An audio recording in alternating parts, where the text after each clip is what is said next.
Ramogi jwanga nyinga Cleophas Oluoch jaki sumo kanya kwaro mokeo nyaka sango wacha mago bene moydo ni kweth mar Azimio koro sundo sirkal mondo mi piny owacho oduok piny bajet mare kanyakla kod weyo juogo osuru mathoth ne oganda jo Kenya makoro winjo matek gi sani makoro gikale kaluwore kod nengo mamalo mar ngima.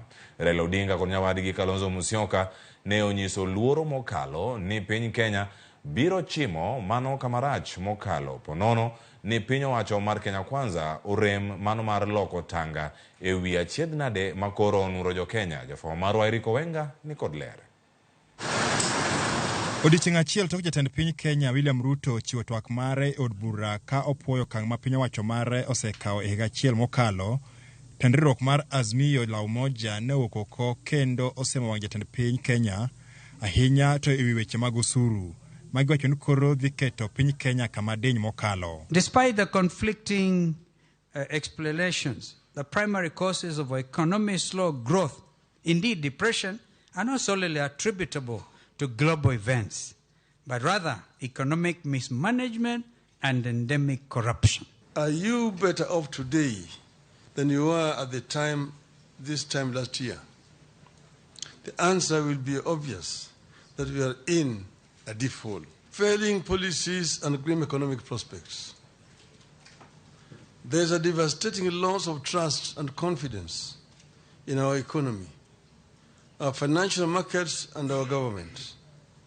We are caught in a cycle where reduced spending power leads to loss of jobs, which leads to even less spending, where the people can't borrow because rates charged are too high. Ewi mano kweth ni dwaro mondo piny owacho ong'ad oko bajet ka achiel kod duoko piny usuru ma ijuogo jopiny. The current policies have hit low-income families particularly hard. These are the same low-income families that the administration promised to lift up. These families spend more than 40% of their income on food. We must cut fuel taxes and raise social welfare payments. We demand tax cuts, not increases. Kenyans need to see their taxes go down, not up.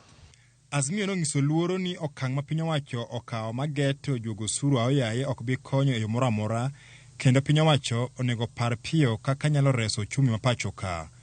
In the run-up to 2022 election, we warned that the sectors of every economy are intertwined and you cannot benefit one sector by denying the other.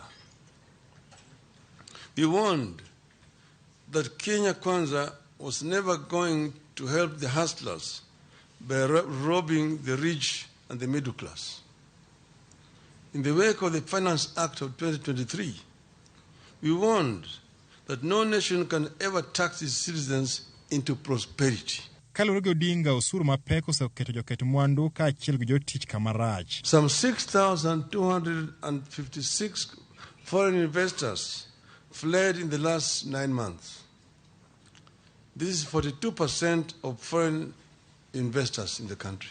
This exodus is a result of the rapid but unstable tax policies that are scaring away foreign investors and leading to low revenue collections. The cost of living is demonstrated by the growing gaps in poverty and inequality brought about by harsh and burdensome taxes that take money out of people's pockets rather than putting it therein. Eromo mane obagi e magawa moro bore kama bende no yuore gi jotelo marowere gi josir lwere mamoko no okolo wang' piny owacho e wi nengo ngima.